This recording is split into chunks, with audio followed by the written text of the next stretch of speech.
ปลาหมูสิ้นหลอดเจล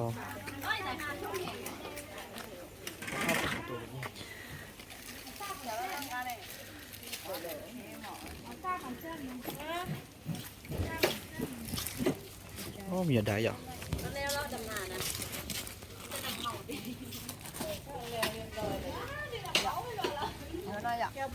ซื้อละ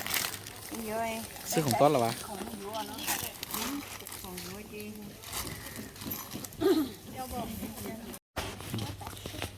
พวกขี้หนูนี่เนี่ยขี้หนูนานไปกองเท่าไหร่นี่จุโอเคว่า10,000บ่เอาไปขี้หนูเลยเนาะ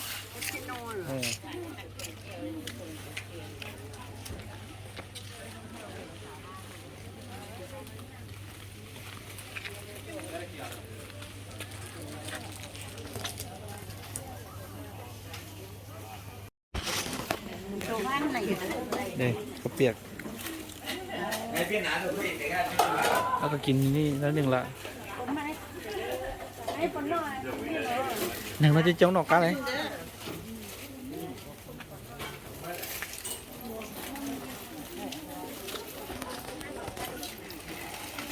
มะพร้าวน้ำตาลบ่ข้าวกำเผาน้ำตาลอันนี้ก็เป็นข้าวกำเหาขนมมันต้นมีใบเตยรวมกันอันนี้รวมกันมาเข้าได้ข้าวซอยจืดไข่อัพดูดูให้เพื่อนก็ได้เพื่อนเปลี่ยนของเพื่อนมาให้เขาแล้ว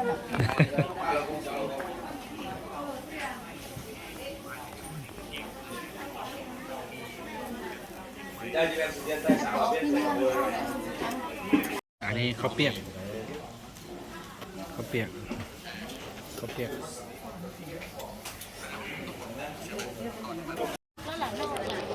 มัดอื้อ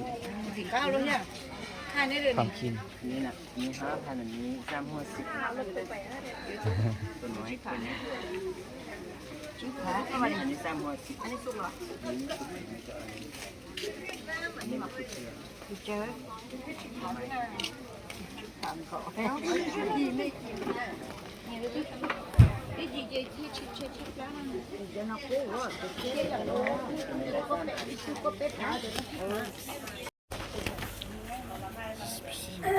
อยู่เตี้ยง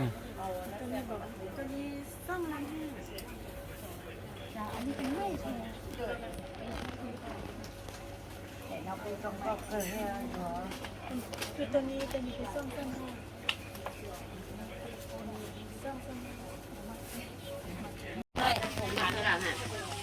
ขาจะบอกว่าเปิดมาที่จังหวัดบอกเป็นไทยก็ไม่ถึงเหมือนกันกึ่งเราเนี่ย8,000เลยไปเรื่อย谢谢66的关注。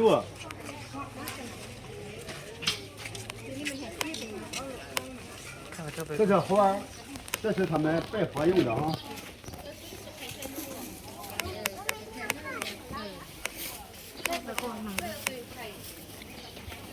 这里消费不高啊。在东南亚看到就是老挝消。在这里好外国人比他们